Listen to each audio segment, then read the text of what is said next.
के छ गाइज आज बिहान उठ्ने बित्तिकै बाहिर हेरेको यस्तो चिसो खालको वेदर थियो पुरै हुसुन लाएर जिम जान मन लागेको थिएन तै पनि होइन यार जिम जानै पर्छ भनेर जसो जसो गरेर जिम गइयो बाइकमा बसेर जिम जाँदाखेरि यस्तो सही देखिरहेको तर जिम बुने बित्तिकै यसो खुट्टामा हेरेको त पुरै सेतो सिधै सिधै पर्छ ल 4 किलोमिटर भित्रमा घोडाभरि शीत सो जिम सकाएँ आज मैले चेस्ट गरेँ ट्राइसेप गरेँ अनि के गरेँ भने शोल्डर पनि गरेँ अनि अलिकति फोरआर्म पनि हाने अब यसपछि मलाई लास्ट भोक लागेको थियो अब यसो हेल्दी खानु पर्यो भनेर म तरकारी थियो किन गएँ मैले गोलबेडा लिएँ त्यसपछि बेल पेपर्सहरू लिएँ अनि मैले अर्कै लिएँ थिएँ मैले यार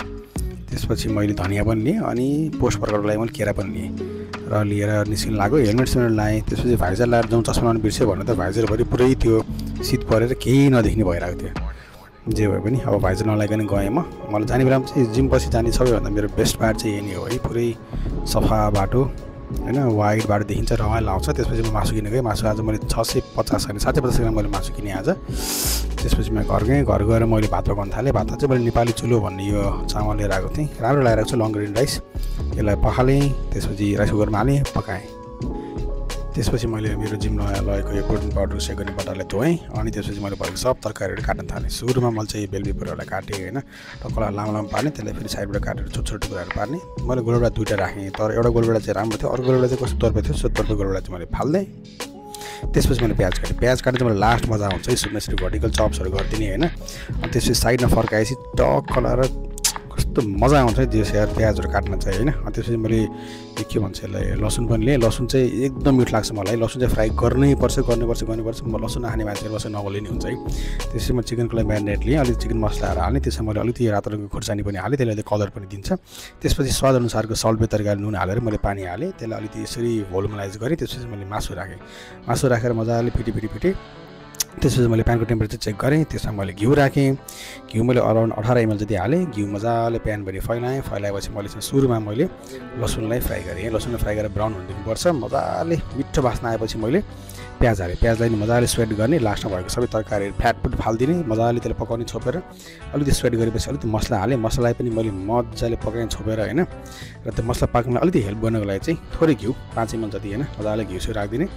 now the next step is chicken add गर्ने होइन मजाले चिकन एड गरेर प्यान पुरै भएर पोखिन जस्तो भइसक्यो तै पनि चिकन चाहिँ मैले पकाएँ होइन चिकन पाकेपछि मैले अब अन्डा सन्डा छोडाउन थालेँ मैले बिहान अन्डा पकाएको थिएँ अन्डा छोडाउने भवाल टेक्निक सिकाइन्छु म है रोल गर्ने थिच्ने दुई साइडबाट तानिदिने अन्डा टक्क निस्किन्छ त्यसपछि मैले वे गर्न थालेँ वे गर्नको लागि चाहिँ मलाई आज 150 ग्राम मलाई राइस चाहिरहेको थियो ठ्याक्कै 150 ग्राम राइस लिएँ त्यसमा मैले दुईवटा अन्डा पनि एड गरेँ होइन अनि अब वे गर्ने बेलासम्म चाहिँ मासु पनि साइडमा टक्कराएर पाकिरहेको थियो त्यसमा मैले धनियाँहरू काटेर मजाले एड गरेँ त्यसपछि यसो याद गरेँ मैले लास्ट भइरहेको थिएँ मैले केरा पनि लिएर आएको थिएँ सो मैले पोस्ट वर्कआउटको लागि चाहिँ मैले केरा खाने भनेर डिसाइड गरेँ केरा मैले दुईवटा लिएँ 95 ग्राम्सको केरा थियो यति भोक लाग्थ्यो यति बेलासम्म मैले हिजो रातदेखि नि खाएको थिएन मैले त्यो आफूलाई कन्ट्रोल गर्न सकिनँ त्यहीँ मैले गुवाम केरालाई निल्देँ त्यसपछि मैले चिकनलाई पनि वे गर्न थालेँ चिकन वे गर्दाखेरि चाहिँ नि एक्ज्याक्टली 250 ग्राम चिकन थियो अलिकति बढी भयो तपाईँ नो वरिज होइन त्यसपछि मैले टक्क लाएर दुईवटा अन्डा पनि यसमा हटाएँ अब आजको लागि मेरो लन्च पनि सेट भयो टन्नै प्रोटिन छ यसमा चाहिँ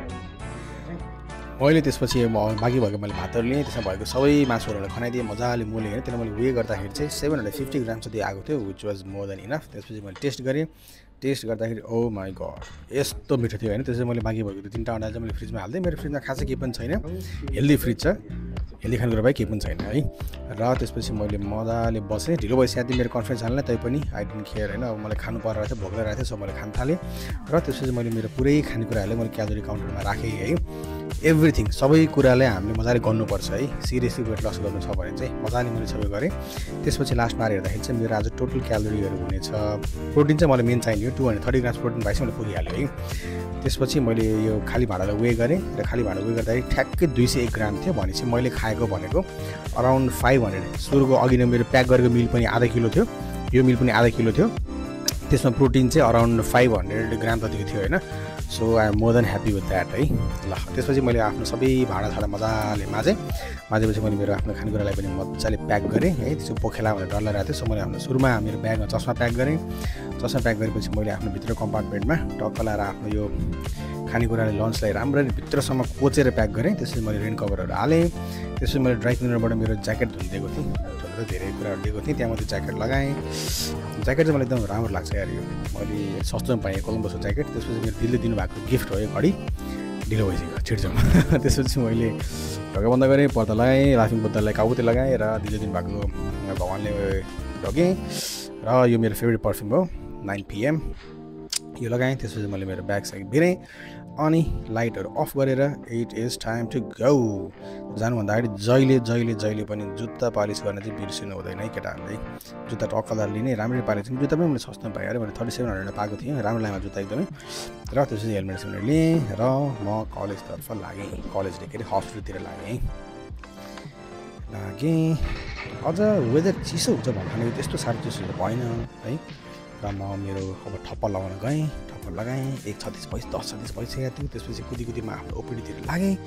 भागेँ कसैले पनि नदेखोस् भनेर बाइकमा बसेर म टाप गरेँ आफ्नो ओपिडीतिर आज ओपिडी जाने बित्तिकै बिचमा चाहिँ अलिकति बिरामी भएर चाहिँ बसिरहेको थियो होइन मैले हेर्नु चाहिँ बाहिर प्याक गरेँ ओपिडीमा चाहिँ हाम्रो साथी चन्दन बसिरहेको थियो चन्दनको चाहिँ भर्खर बिहा हुन लागेको छ सो चन्दन पुरा जली मुडमा छ जाने बित्तिकै फर्स्ट कुरा गर्नुपर्छ के भन्दाखेरि जहिले पनि सुरुमा पानी खाने टन्न पानी खाने बस्ने त्यसपछि पेसेन्टहरू हेर्न सुरु गर्ने आज बिरामीहरू धेरै आएको छैन सो अब ब्रो र म यहाँ यत्तिकै हल्लेर बसिरहेको छौँ चन्दन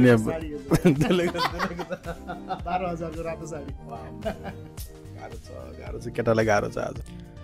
भोक लगाएर खाना खान्छु भन्ने चम्चा ल्याउनै बिर्सेछु सो म क्यान्टिन हिँडेर गएँ र दाइले पनि चम्चा मागेँ ल धन्यवाद पछि ल्याइदिन्छु ल म है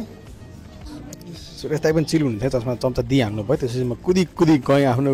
ओपिडीमा खानको लागि मसँग खानालाई 10 मिनट मात्रै बाँकी थियो टक्क लाएर बटाकले ओ माई गड हेर्ने बित्तिकै यति खुसी लागेको थियो मलाई मेरो मुखमा खुसी हेरेर त्यहाँ मासु खान पाएको खुसी इट स्मेल सो गुड यार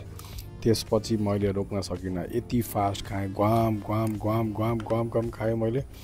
प्रोटिन पनि पुगेको थियो है अलिकति ड्राई थियो मासु तर अब खै मैले पकाएको थोरै बेर भएर भएको हो कि के हो मलाई थाहा भएन मलाई अलिकति नेक्स्ट टाइम चाहिँ अलिकति ग्रेभी गरेर पकाउन सिक्नु पऱ्यो तर